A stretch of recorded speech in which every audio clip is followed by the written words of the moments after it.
الحمد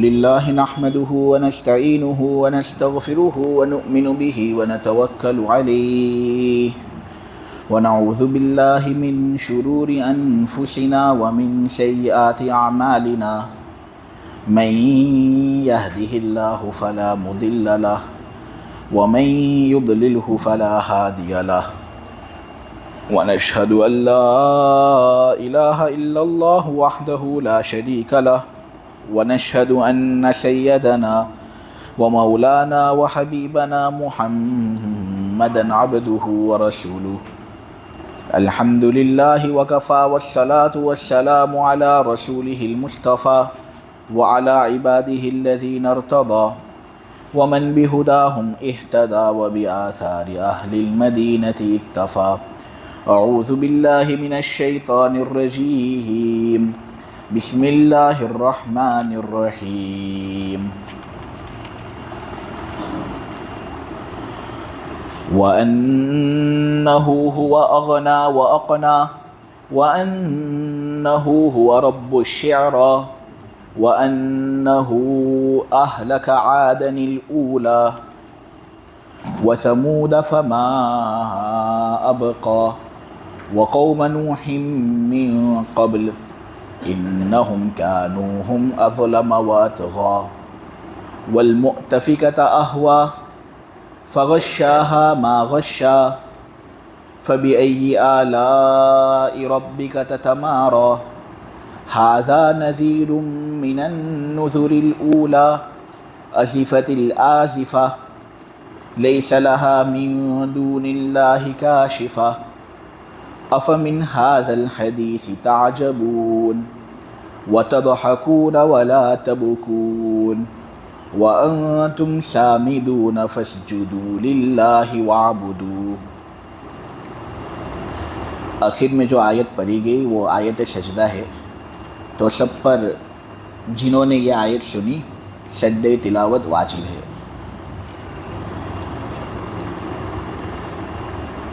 یقیناً اللہ ہی مالدار بناتا ہے اور وہی مفلس بناتا ہے. دوسرا ترجمہ، یقیناً اللہ ہی مالدار بناتا ہے اور وہی ہے جو دولت کو محفوظ کراتا ہے، اور یقین جانو وہی شعرا نامی ستارے کا پروردگار ہے. یقیناً پچھلے زمانے میں جو قوم عاد تھی اسی نے ان کو ہلاک کیا. سمود کو ہلاک کرنے والا بھی اللہ ہی ہے، اللہ نے کسی کو باقی نہیں چھوڑا. اس سے پہلے جو نوح کی قوم تھی اللہ نے اس کو بھی ہلاک کیا. یقین جانو نوح کی قوم سب سے زیادہ ظالم اور سب سے زیادہ سرکش تھی. الٹی کی ہوئی بستیوں کو ہلاک بھی اللہ نے کیا، اللہ ہی نے ان کو اٹھا کر پھینکا.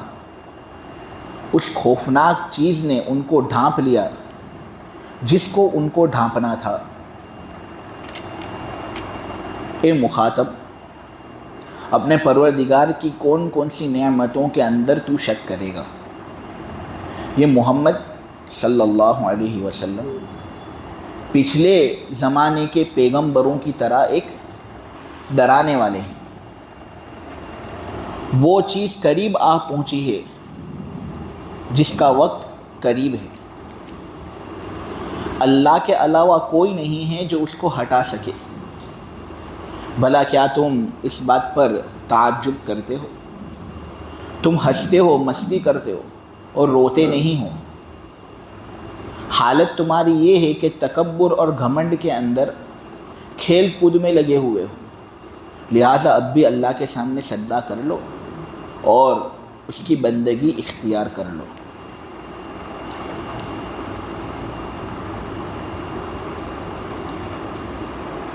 بات یہ بتائی گئی تھی کہ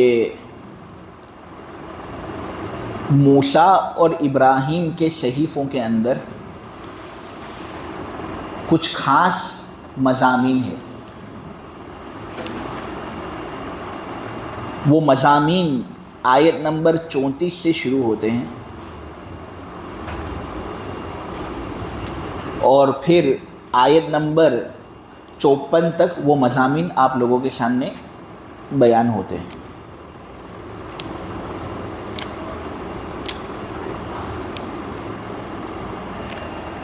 آیت نمبر 38 سے وہ مضامین شروع ہوتے ہیں اور آیت نمبر 54 تک وہ مضامین رہتے ہیں۔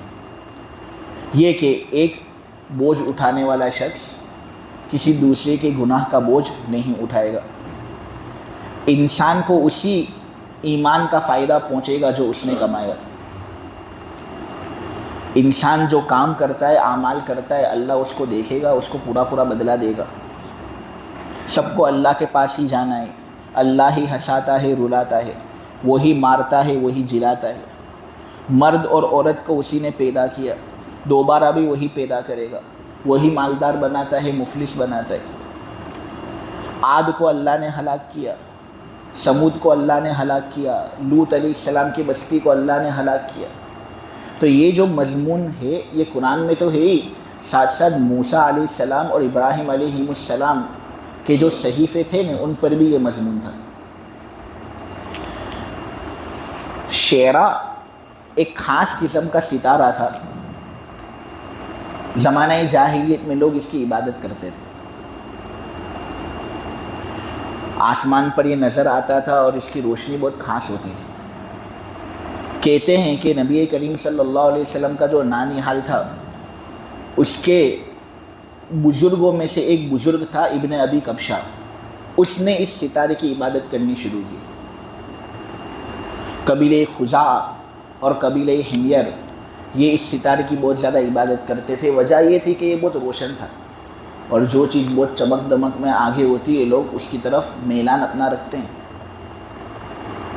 تو اس لیے لوگ اس کی عبادت کرتے تھے۔ اللہ کہہ رہا ہے کہ یہ شعرا نامی ستارہ یہ میری بنائی ہوئی ایک مخلوق ہے، میں اس کا رب ہوں، تم مخلوق کی عبادت کرتے ہو، رب کو چھوڑتے ہو، یہ مناسب نہیں۔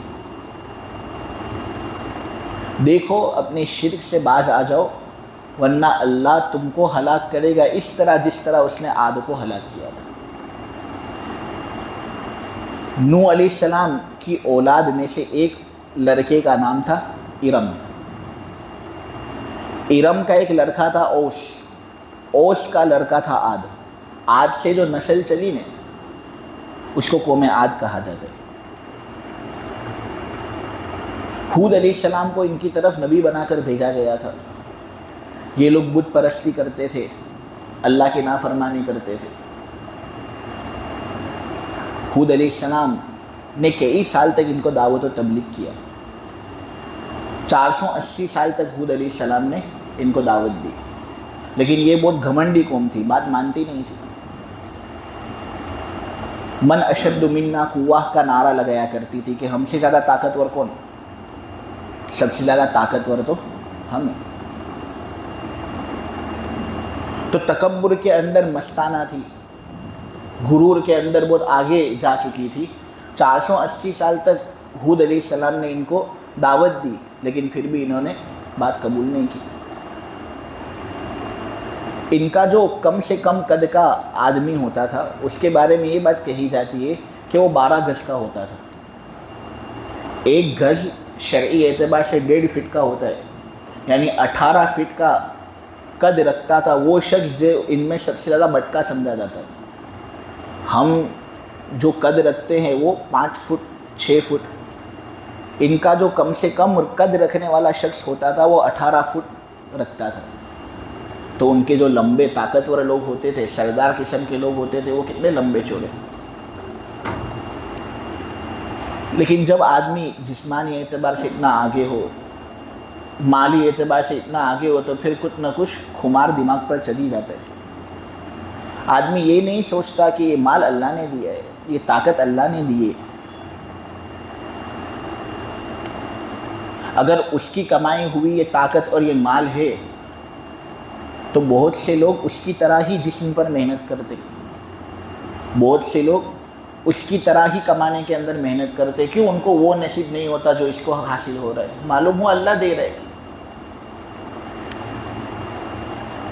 جب عاد نے بات نہیں مانی تو پھر اللہ تبارک و تعالی نے آندھی اور سخت ہوا کے ذریعے سے ان کی جڑیں اکھاڑ دی، اور جب سب کے سب ہلاک ہو گئے انہیں، تو اللہ تبارک و تعالیٰ منظر بیان کرتا ہے کہ کھجور کے درخت کے جو کھوکھلے تنے ہوتے ہیں نا، اگر ان کو زمین سے اکھاڑ دیا جائے اور ایک لائن میں ان کو رکھ دیا جائے تو کیسا بدتر منظر لگتا ہے۔ اس طرح کھجور کے کھوکھلے درخت کے تنوں کی طرح یہ پچھڑے ہوئے نظر آ رہے تھے۔ یہ ہوتا ہے انجام ان لوگوں کا جو اللہ کی نافرمانی کرتے ہیں۔ عاد کا ایک لڑکا تھا سمود سے بھی ایک بستی آباد ہوئی جس کو قبیلہ سمود کہا جاتا ہے، اللہ نے ان کو بھی ہلاک کیا۔ حضرت صالح علیہ السلام کو دعوت کے ساتھ بھیجا گیا، حضرت صالح علیہ السلام نے بڑے پیار سے ان کو سمجھایا، لیکن یہ قوم بھی غرور میں، اس کا غرور یہ تھا کہ بڑے انجینئر قسم کے لوگ تھے، یہ پہاڑ کے اونچے اونچے چٹانوں پر چڑھ جاتے تھے اور وہاں پر بھی حویلیاں بناتے تھے۔ بلکہ آج بھی اگر کوئی آدمی شام کا راستہ اختیار کرتا ہے، مکہ سے شام جاتا ہے، تو راستے کے اندر بہت سی ان کی پرانی حویلیاں نظر آتی ہیں۔ کیا آدمی کی عقل دنگ رہ جاتی ہے کہ اس زمانے میں ان لوگوں نے مشینوں کے بغیر اتنی بڑی حویلیاں بنائیں کس طرح؟ لیکن غرور تھا، تکبر تھا، اپنے آپ کو بہت زیادہ اونچا سمجھنا تھا۔ حالانکہ اللہ نے کہا ہے فَلَا تُزَكُّوا أَنفُسَكُمْ، بہت زیادہ اپنے آپ کو اونچا مت سمجھو۔ تم جب اپنے ماؤں کے پیٹوں میں تھے اور جب تمہارے باپ آدم کو اللہ نے زمین سے پیدا کیا، تب سے اللہ تم سے واقف ہے، لہٰذا تکبر بہت زیب نہیں دیتا، بہت اچھی بات نہیں ہے۔ تکبر تو وہ کرے نا جس کا حق رکھتا ہو۔ ہم تو شرمگاہ سے 2 مرتبہ نکلے، تکبر ہم پر تھوڑی اچھا لگتا ہے۔ ایک مرتبہ ہمارا باپ کی شرمگاہ سے نکلنا ہوا، دوسری مرتبہ ماں کی شرمگاہ سے نکلنا ہوا، بھلا وہ آدمی جو 2 مرتبہ شرمگاہ سے نکلے، کیا وہ تکبر کرے اچھا لگتا ہے؟ ہمارا اول حصہ تو نطفہ ہے، آخری حصہ تو یہ ہے کہ ہم لاش بنیں گے کہ ہمارے گھر والے بھی ہم کو قریب رکھنا پسند نہیں کریں گے، ایک بدبو آئے گی ہم سے۔ اور درمیان کا جو حصہ ہے نا، جب آدمی جیتا ہوتا ہے، جاگتا ہوتا ہے، تو پورا دن پیٹ میں گندگی لے کر پھرتا ہے۔ جو آدمی 24 گھنٹے پیٹ میں گندگی لے کر پھرے، وہ تکبر کرے اچھا لگتا ہے؟ قوم سمود نے یہی تکبر کیا۔ صالح علیہ السلام نے سمجھایا، انہوں نے فرمائش کی کہ ہمیں اونٹنی بتاؤ، ایک ایسی اونٹنی جو چٹان سے باہر نکلے اور وہ بھی ہو حاملہ، نکلتے ہی فوراً حمل جن لے۔ سمود کے اس چیلنج کو حضرت صالح نے قبول کیا۔ حضرت صالح نے دعا کی، چٹان سے جس طرح انہوں نے خواہش کی تھی ایسی اونٹنی اللہ نے نکالی۔ اللہ نے لیکن ایک شرط رکھی تھی کہ دیکھو اب اونٹنی تمہاری فرمائش سے نکلی ہے، اس کا خیال رکھنا، یہ اللہ کی اونٹنی ہے، اللہ کے یہاں پر اس کا بڑا اونچا مقام ہے، لہٰذا چونکہ یہ ناقۃ اللہ اور اللہ کی اونٹنی ہے، لہٰذا اب تم اس کا خیال رکھنا۔ لیکن وہ پانی پیتی تھی، اس کا پانی پینا ہی ان لوگ کو اچھا نہیں لگتا تھا، کیونکہ وہ جب پانی پیتی تھی تب دوسرے کے جانور بھاگ جاتے تھے،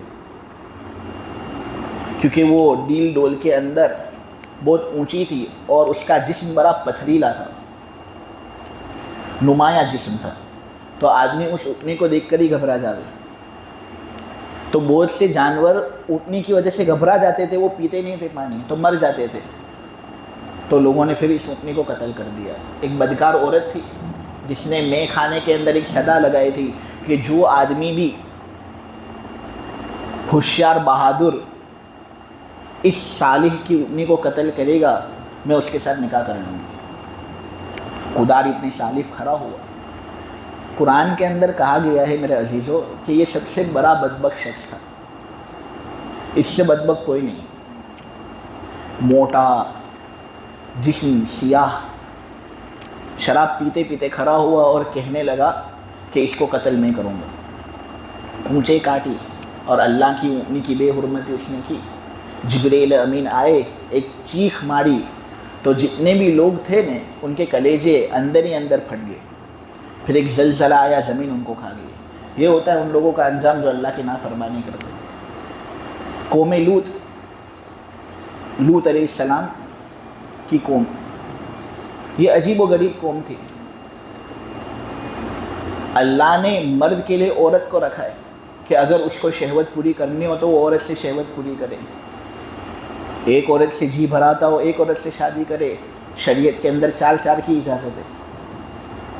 آدمی اپنی شہوت پوری کرے عورت سے. عورت کے علاوہ کسی اور سے شہوت پوری کرنے کی اجازت نہیں ہے. اپنے آپ سے بھی کوئی آدمی شہوت پوری کرے ہاتھ کا استعمال کر کے تو اس کی اجازت شریعت نہیں دیتی. یہ غیر فطری طریقہ ہے. اللہ اس سے سخت ناراض ہوتے ہیں. قوم لوط یہی بے حیائی کے کام کے اندر لگی ہوئی رہتی تھی. مردوں سے اپنی شہوت پوری کرواتی تھی. لوط علیہ السلام کہتے تھے کہ میری بیٹیاں ہیں, میں پیغمبر ہونے کے باوجود اپنی بیٹیوں کا نکاح تم سے کروا دیتا ہوں, یہ غلط حرکت بند کر دو. انہوں نے بند کی نہیں. اپنی ضد کے اندر ارے ہوئے, بے حیائی کے کاموں کے اندر لگے ہوئے.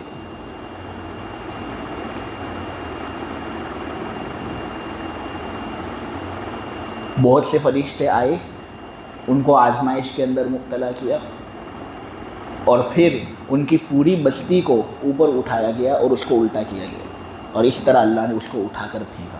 والمؤتفکۃ اہوا. اور دیکھو تو صحیح کہ الٹی کی ہوئی بستیوں کو اللہ ہی نے اٹھا کر دے مارا تھا. پھر ایک خوفناک چیز نے ان کو چھپایا جس کو ان کو چھپانا تھا. اب یہاں اللہ نے یہ بات بتائی نہیں کہ بستی جب الٹی ہوئی اس کے بعد کیا ہوا. اللہ نے بس یہ بات کہی کہ ایک خوفناک چیز ان پر آئی اور اس نے ان کو چھپایا. اس کو چھپانا ہی تھا. اس سے مراد وہ پتھر کی بارش جو ان کے ہلاک ہونے کے بعد ہوئی سخت طریقے کی. اللہ نے اس کا تذکرہ اس لیے نہیں کیا کہ اللہ ایک میسیج بھیجنا چاہتے ہیں کہ یہ پتھر کی بارش جو بعد میں ہوئی تھی نا ان کے مردے جسموں پر, اور ان کی جو ذلتی ہوئی ہے اس میں وہ اتنی خوفناک طریقے سے ہوئی ہے, آسمان زمین اس پر گواہ ہیں کہ زبان سے لانا بھی میں اس کو گوارا نہیں کرتا. اتنی اونچے طریقے سے ان کی تذلیل ہوئی ہے اور ان کی جو اینٹ سے اینٹ بجا کر ہم نے رکھ دی تو اس کو زبان سے میں بیان نہیں کرتا. اتنا خوفناک انجام ہوا. یہ پہلے جو بحر میت ہے نا جہاں پر یہ عذاب ہوا, پہلے یہاں پر سمندر نہیں تھا, پہلے یہاں پر علاقہ تھا. یہ جب عذاب آیا نا تو کہنے والے کہتے ہیں زمین 400 میٹر نیچے دب گئی, اور آج یہاں پر بحر میت ہمارے سامنے نظر آتا ہے. اللہ یہ کہتا ہے کہ نوح کی جو قوم تھی نا, وہ جتنی بھی قوم یہاں پر ابھی آپ لوگوں کے سامنے بیان ہوئی سب سے زیادہ سرکش تھی اور سب سے زیادہ ظالم تھی. کیوں؟ نوح علیہ السلام کی قوم نے اپنے پیغمبر کو مارا ہے. نوح علیہ السلام کی قوم نے پیغمبروں کو گالیاں دی ہے, اور نوح علیہ السلام نے 950 سال تک سب سے زیادہ اگر کسی قوم کو دعوت و تبلیغ پہنچی ہو تو نوح کی قوم کو پہنچی ہے. یہ آدمی نوح علیہ السلام گلیاں پھرتے تھے اور در در جا کر لوگوں کو دعوت دیتے تھے 950 سال تک. لیکن اس کے باوجود ایمان لانے والے آپ دیکھیں تو روایتوں کے اندر آتا ہے 70-80 90 آدمی 950 سال تک اپنے کام میں لگا ہو اور فقط 70-80 90 لوگ ایمان لے آئے, تو آپ ذرا سمجھ سکتے ہیں کہ کتنے گھٹیا قسم کے لوگ تھے. اللہ نے کہا یہ سب سے زیادہ ظالم تھے اور سب سے زیادہ سرکش تھے. نوح علیہ السلام کی بیوی بھی ان کے مخالف تھی. آدمی باہر تو لوگ اس کو پریشان کرتے ہی تھے, گھر کے اندر بھی پریشان ہوتے تھے. ان کی بیوی کہتی تھی یہ دیوانہ آدمی ہے, ان کا لڑکا ان کی بات نہیں مانتا تھا. جب طوفان آیا اور موجیں اپنا غضب دکھا رہی تھی تو نوح علیہ السلام نے اپنے بیٹے کو پکارا بھی, یہ میرے بیٹے آ جا, کشتی میں آ جا, اب عذاب تیرے سامنے ہے. جو پہلے ہو گیا اسے بھول جا, اللہ معاف کر دے گا. عذاب تیرے سامنے ہے, کشتی پر سوار ہو جائے. لیکن بیٹا اتنا ٹیڑھا, پیغمبر کا بیٹا ہونے کے باوجود معلوم ہوا کہ کوئی آدمی اگر اللہ والا ہے تو ضروری نہیں کہ اس کی نسل بھی وہ درجہ رکھے, باپ جیسا بھی ہو. پیغمبر کا بیٹا ہونے کے باوجود مینٹالٹی اتنی اس کی ٹیڑھی تھی کہ کہنے لگا کہ میں پہاڑوں پر چڑھ جاؤں گا لیکن کشتی پر چڑھوں گا نہیں۔ موج نوح علیہ السلام کے سامنے ہی آئی اور ان کا بیٹا ان کے سامنے ہی ڈوب گیا۔ قرآن کے اندر یہ منظر ہے، اور جب عرب شیوخ وہ آیت پڑھتے ہیں تو باقاعدہ رونگٹے کھڑے ہو جاتے ہیں کہ کیا منظر تھا وہ۔ اے لوگو، اپنے پروردگار کی کون کون سی نعمتوں کے اندر تم شک کرو گے؟ اللہ نے کیا ایسا عذاب تم پر نازل کیا؟ اللہ یہ نہیں کہنا چاہتا کہ میں بہت غصے والا ہوں، میں عذاب دیتا ہوں، میں مارتا ہوں، سزا دیتا ہوں، جہنم میں ڈالتا ہوں۔ اللہ یہ سب اس لیے ہمارے سامنے بیان کرتا ہے تاکہ ہم ڈر جائیں۔ اللہ ہم کو سزا دینا نہیں چاہتا، اللہ ہم کو اچھے جگہ اور اچھی جنت میں لے جانا چاہتا ہے، لیکن اس کے لیے ڈرنا ضروری ہے نا، اس لیے اللہ ہم کو ڈرا رہے ہیں کہ کیا ایسی سزا تم پر آئی؟ تم نے بھی تو بہت نافرمانیاں کی۔ تنہائی سے تو سب واقف ہیں، کیسے کیسے گھنونے جرم کس نے کیے وہ کسی کو پوچھنے کی ضرورت نہیں۔ گناہ کے اندر ڈوبا ہوا سب ہوتے ہیں، لیکن اللہ نے کیا ہماری پکڑ کی؟ اللہ ڈھیل دے رہا ہے، لہٰذا ہم کو اس نعمت کی قدر کرنی چاہیے اور اللہ تبارک و تعالیٰ کا شکر ادا کرنا چاہیے۔ محمد صلی اللہ علیہ وسلم کی بات ماننی چاہیے، یہ بھی پہلے زمانے کے پیغمبروں کی طرح ایک پیغمبر ہے، نوح علیہ السلام کی طرح، ہود علیہ السلام کی طرح، صالح علیہ السلام کی طرح، لوط علیہ السلام کی طرح۔ محمد صلی اللہ علیہ وسلم بھی ایک پیغمبر ہے۔ یہ تم کو قیامت کے بارے میں بتا رہے ہیں جو قیامت جلد آنے والی ہے، لہٰذا اب بھی تمہیں اس قرآن کے بارے میں شک ہے، ابھی بھی تم ہنستے زیادہ ہو روتے کم ہو۔ اللہ کے بندے روتے زیادہ ہیں، ہنستے کم ہیں۔ بہت زیادہ مستی کے اندر ہنسنا، کھل کھلا کر ہنسنا یہ اچھی بات نہیں۔ کھیل کود کے اندر ابھی بھی لگے ہوئے ہو، دیکھو اللہ کے سامنے سجدہ کرو اور اللہ کی بندگی اختیار کر لو، ابھی بھی وقت ہے۔ یہ جو آخری آیت میں نے پڑھی نا، فَاسْجُدُوا لِلَّهِ وَاعْبُدُوا، یہ آیت سجدہ ہے۔ آیت سجدہ کے بارے میں حکم یہ ہے کہ جو آدمی اس کو پڑھتا ہے اور جو لوگ اس کو سنتے ہیں عربی کے اندر بھی، تو پڑھنے والے پر اور سننے والوں پر سجدہ واجب ہو جاتا ہے۔ اس لیے انشاءاللہ جب یہ تفسیر مکمل ہوگی تو ایک جماعت کی شکل میں ہی انشاءاللہ سجدہ تلاوت سب مل کر کریں گے۔ امام صاحب اللہ اکبر کہیں گے، نیچے جائیں گے، اللہ اکبر کہیں گے، اوپر اٹھیں گے، امام کی اقتداء کرنی ہے، لیکن تکبیر کہنا ہے، تکبیر کہنا ضروری۔ اس کے اندر بھی وہی سب شرطیں ہیں جو نماز کے سجدے کے اندر شرائط ہیں۔ قبلہ رخ ہونا ضروری ہے، باوضو ہونا ضروری ہے، پیشانی ناک وغیرہ کو زمین پر رکھنا ضروری ہے۔ یہ سجدہ واجب ہے۔ بہت سے لوگ یہ سمجھتے ہیں کہ یہ سجدہ سنت ہے، کریں گے تو چلے گا، نہیں کریں گے تو کوئی حرج نہیں۔ ایسا نہیں ہے، کرنا ضروری ہے۔ ہاں فوراً کرنا ضروری نہیں، آدمی جب بھی کرنا چاہے کر سکتا ہے، کیونکہ جو مواد ان سجدوں کی آیتوں کے اندر آتا ہے نا، اس سے یہی بات معلوم ہوتی ہے کہ سجدہ کرنا واجب ہے۔ فَاسْجُدُوا، سجدہ کرو۔ اب اللہ حکم دے رہے ہیں تو ہم کو کرنا ہی ہے۔ اللہ ہم کو حکم دے اور ہم یہ کہیں کہ کریں گے تو بھی چلے گا، نہیں کریں گے تو بھی چلے گا، نہیں، یہ مناسب نہیں۔ ہم جب قرآن کی تلاوت کر رہے ہیں تو ہم قرآن کی تلاوت اس طرح کریں کہ اللہ کے احکام پر بھی ہمارا عمل ہو۔ تو اللہ نے کہا ہی سجدہ کرنے کا، ہم کریں گے۔ نیز مسلم کے اندر ایک روایت ہے، نبی کریم صلی اللہ علیہ وسلم نے یہ بات کہی کہ جب بنو آدم آیت سجدہ پڑھ کر سجدہ کرتا ہے نا، تو شیطان دھارے مار مار کر رونا شروع کر دیتا ہے۔ شیطان روتا اس لیے ہے کیونکہ وہ اپنے اندر یہ سوچتا ہے کہ دیکھو یہ ابن آدم، اس کو سجدے کا حکم دیا گیا، اس نے سجدہ کیا، اور ایک زمانہ ایسا تھا کہ اللہ نے مجھے بھی سجدے کا حکم دیا تھا لیکن میں سجدہ نہ کر پایا۔ سجدے کی یہ فضیلت نبی کریم صلی اللہ علیہ وسلم نے ہمیشگی کے ساتھ آیت سجدہ پڑھ کر سجدہ کیا ہے، کبھی بھی حضور نے سجدہ چھوڑا نہیں۔ جن روایتوں کے اندر یہ کہ حضور نے سجدہ نہیں کیا تو فوراً سجدہ نہیں کیا، بعد میں جا کر کیا۔ اور بدائع الصنائع کتاب ہے، اس کے اندر ہے کہ حضرت عبداللہ ابن عمر، عبداللہ ابن عباس، عبداللہ ابن مسعود بڑے بڑے صحابہ سجدے کو واجب سمجھتے تھے، لہٰذا ہم سجدہ کریں انشاءاللہ۔ ایک آیت جس پر توجہ دینے کی خاص ضرورت ہے وہ آیت نمبر 48 ہے، وَأَنَّهُ هُوَ أَغْنَى وَأَقْنَى، اللہ ہی ہے وہ جو مالدار بناتا ہے اور وہی ہے جو مفلس بناتا ہے، اور ایک ترجمہ ہے اس کا جو مال محفوظ کراتا ہے۔ اس سے یہ بات معلوم ہوئی کہ مال اللہ کی دین ہے، مال اللہ کی عطا ہے، لہٰذا مال دینے والا اللہ ہے تو اللہ کو مکمل حق ہوتا ہے اس بات کا کہ وہ ہم کو کہے کہ کہاں ہم کو مال خرچ کرنا ہے، کس طرح ہم کو مال کمانا ہے۔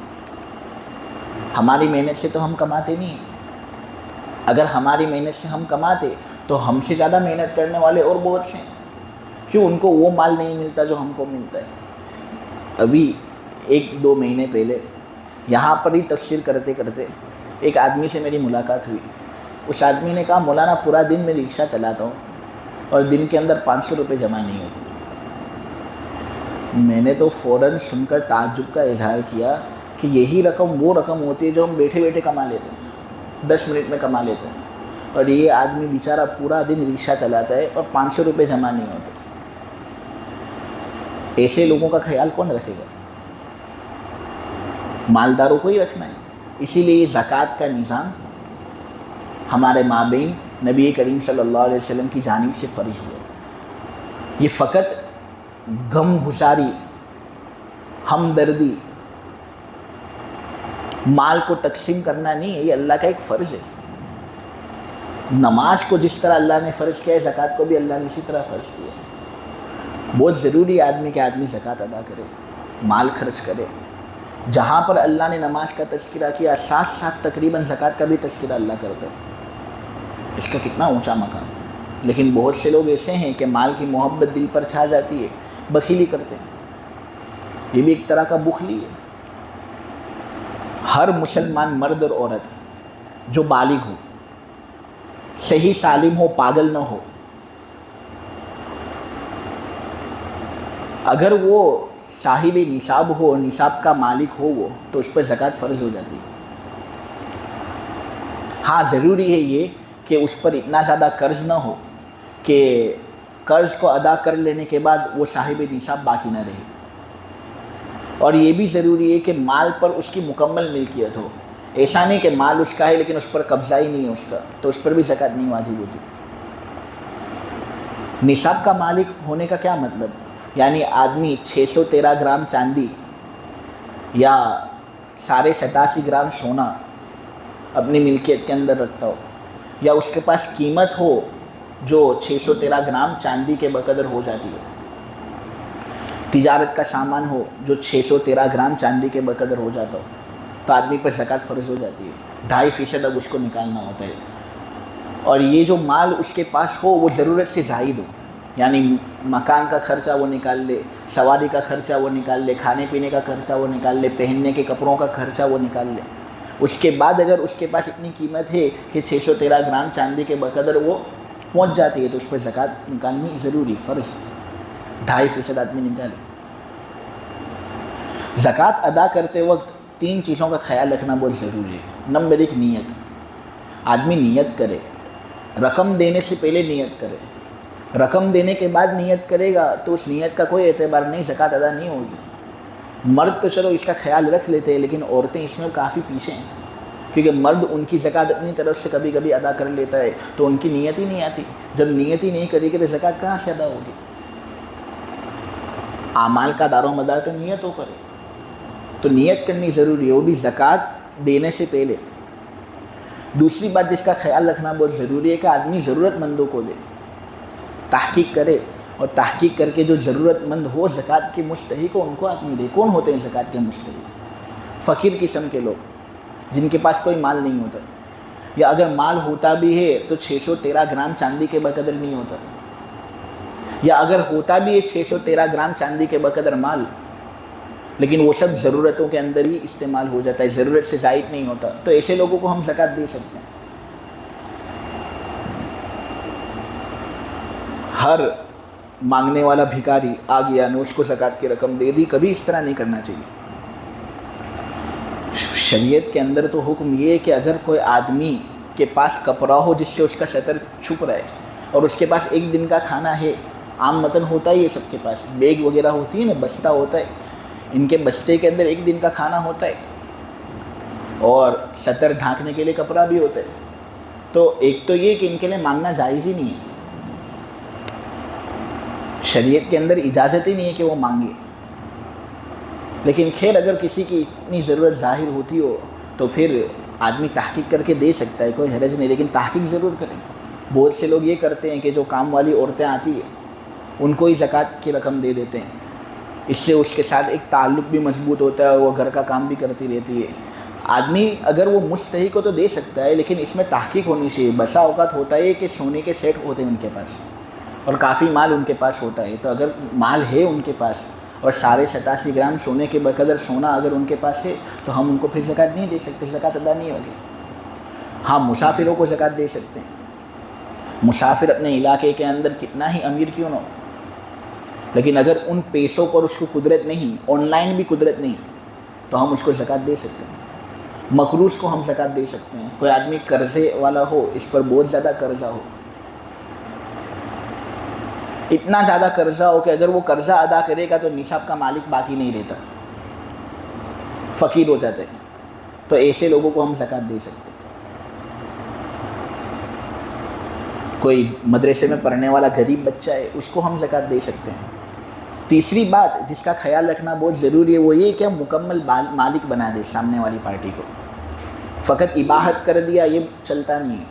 یعنی فقیر کو بلا لیا گھر پر اور یہ کہہ دیا فقیر کو کہ جو کھانا چاہو کھاؤ، تمہارے لیے جائز ہے، جو استعمال کرنا چاہو استعمال کرو، تو اس سے زکوٰۃ ادا نہیں ہوتی. زکوٰۃ اس وقت ادا ہوتی ہے جب ہم مکمل مالک سامنے والی پارٹی کو بنا دیں.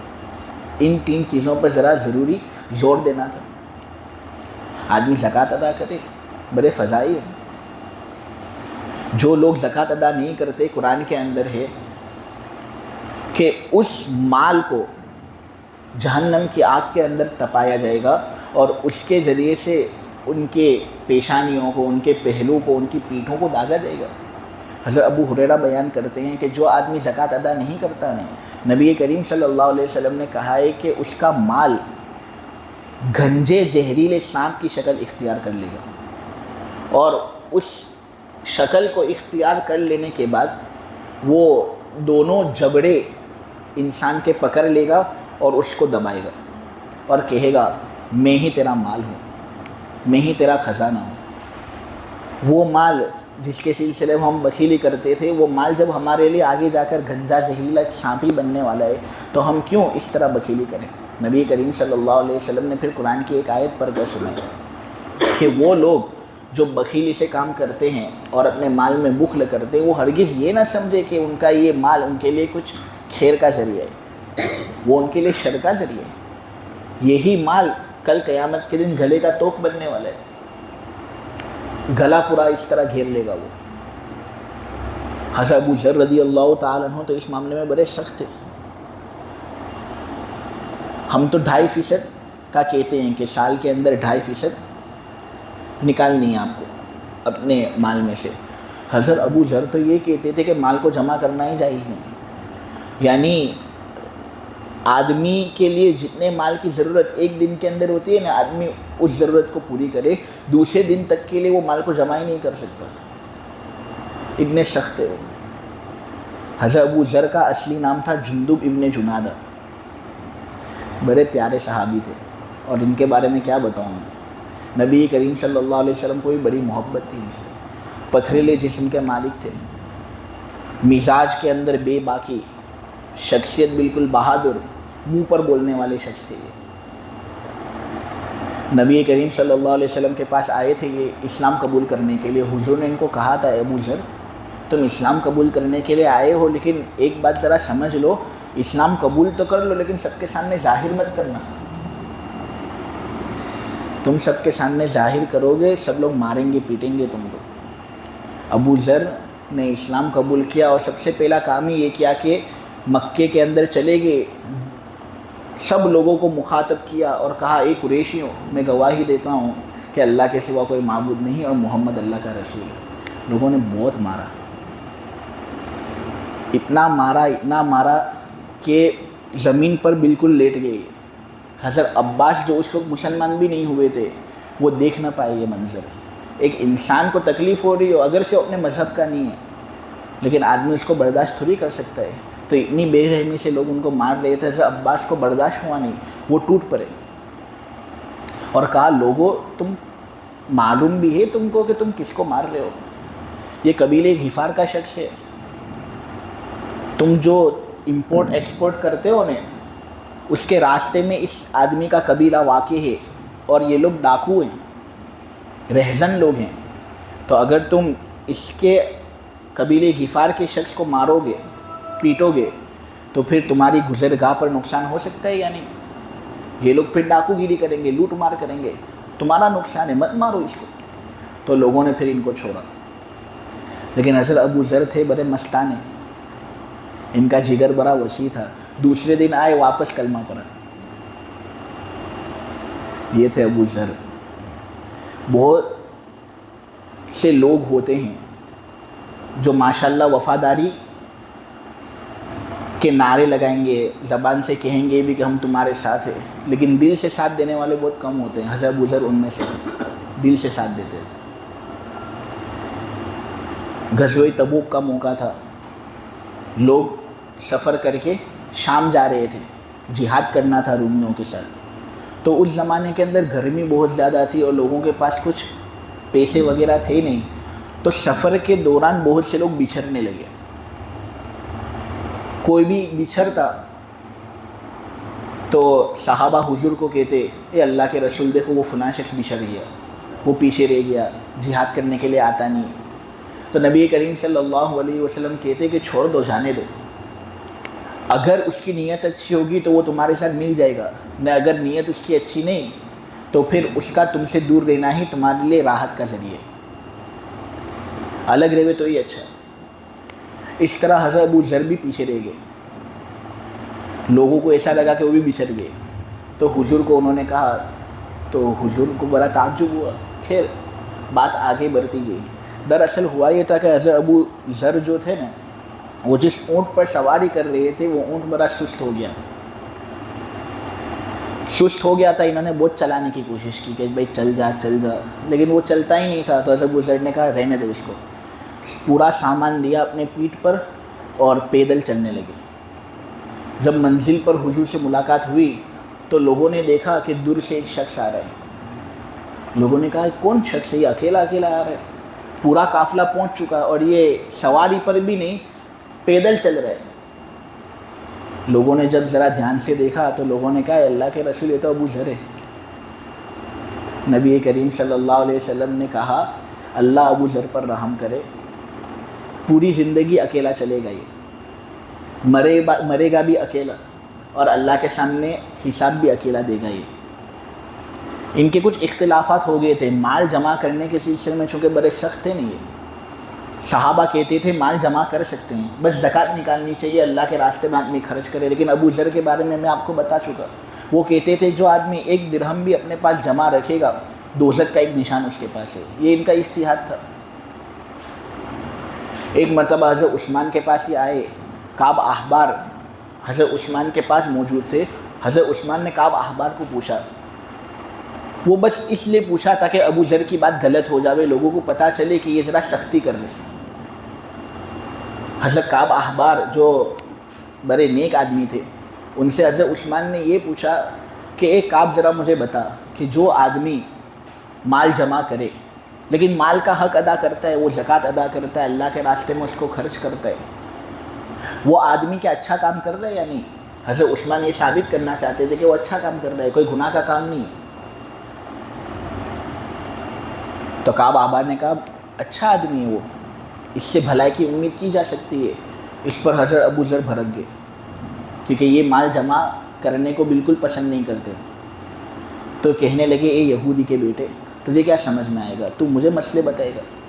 اس طرح دین کے اندر ذرا سختی ہو گئی تھی. تو حضرت عثمان نے ان کو کہہ دیا تھا کہ دیکھو بھائی, اگر تم کو مسلمانوں کے ساتھ رہنا ہے یہاں پر تو اتنی سختی دین میں مت کرو. لوگوں کے لیے مال جمع کرنا جائز ہے, زکوٰۃ ادا کرتے ہو تو مال جمع کرنا جائز, تو کیوں نہ کہتے ہو جمع کرنا جائز نہیں؟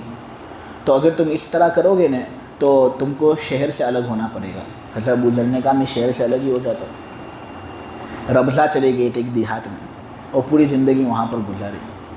جب ان کی موت کا وقت آیا نہیں تو ان کی بیوی سے انہوں نے یہ بات کہی کہ دیکھو جب میں مر جاؤں تو مجھے غسل دینا اور مجھے کفن دینا، اور کفن اور غسل دے کر ہے جو بیچوں بیچ راستہ ہوتا ہے نا وہاں پر میرا جنازہ رکھ دینا۔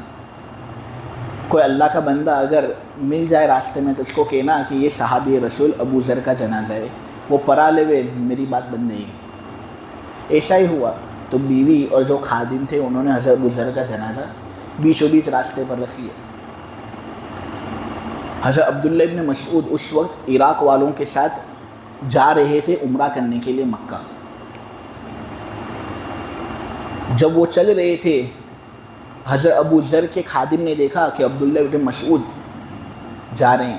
عبداللہ ابن مسعود بہت بڑے صحابی، ہم حنفی لوگ جو ہوتے ہیں نا اکثر مسائل ہمارے عبداللہ ابن مسعود سے لیے ہوئے، بہت سمجھدار صحابی تھے اور بہت بڑے صحابی۔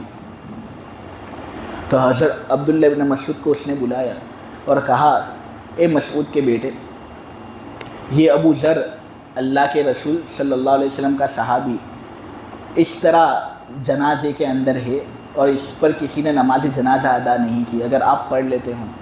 ابن مسعود نے جب یہ سنا نے تو دھارے مار مار کر رونے لگے۔ کیوں؟ کیونکہ ابن مسعود کو نبی کریم صلی اللہ علیہ وسلم کی وہ بات یاد آ گئی کہ اللہ ابو ذر پر رحم کرے، پوری زندگی یہ اکیلا گزارے گا، اس کو موت بھی اکیلے آئے گی اور اللہ کے سامنے انشاءاللہ حساب بھی ابو ذر اکیلا دے گا۔ یہ تھے حضرت ابو ذر، یہ کہتے تھے کہ نبی کریم صلی اللہ علیہ وسلم نے فرمایا کہ اگر کسی آدمی کے پاس گائے ہیں، بکریاں ہیں، اونٹ ہیں اور وہ ان کی زکوٰۃ ادا نہیں کرتا تو کل قیامت کے دن وہ گائیں، بکریاں، اونٹ بہت بڑے کر دیے جائیں گے اور زکوٰۃ ادا نہ کرنے والے شخص کو اپنے پیروں سے رون دیں گے اور اپنے سینگوں سے ماریں گے۔ جب آخری جانور مارنے سے فارغ ہو جائے گا تو پہلا جانور واپس آئے گا، واپس مارنا شروع کر دے گا، یہاں تک کہ اللہ لوگوں کے درمیان فیصلہ فرما دے۔ زکوٰۃ نہ ادا کرنے کی وعید، آدمی زکوٰۃ ادا کرے۔ حضرت ابو ہریرہ کہتے ہیں کہ اے آدم کے بیٹے، نبی کریم صلی اللہ علیہ وسلم نے فرمایا تو خرچ کر، اللہ تجھ پر خرچ کرے گا، زکوٰۃ سے مال کم نہیں ہوتا۔ حضور نے یہ بات کہی کہ اگر میرے پاس احد پہاڑ ہوتا اور یہ سونے میں تبدیل ہو جاتا تو 3 دن کے اندر اندر میں پورا خرچ کر ڈالتا۔ یہ حضور کا دل۔ حضرت جابر کہتے ہیں کہ نبی کریم صلی اللہ علیہ وسلم نے یہ بات ارشاد فرمائی کہ جو آدمی اپنے مال کی زکوٰۃ ادا کرتا ہے نا اس مال کا برا اثر اس کے مال سے ختم ہو جاتا ہے، لہٰذا ہم مال کی زکوٰۃ ادا کرنے والے بنے۔ آیت کے اندر یہی بات بتائی گئی ہے کہ اللہ ہی ہے وہ شخص جو مالدار بناتا ہے، وہی ہے جو فقیر بناتا ہے۔ جب اس نے ہمیں مال دیا ہے تو ہم اللہ کے مطابق کمائیں، اللہ کے طریقے کے مطابق اس کو خرچ کریں۔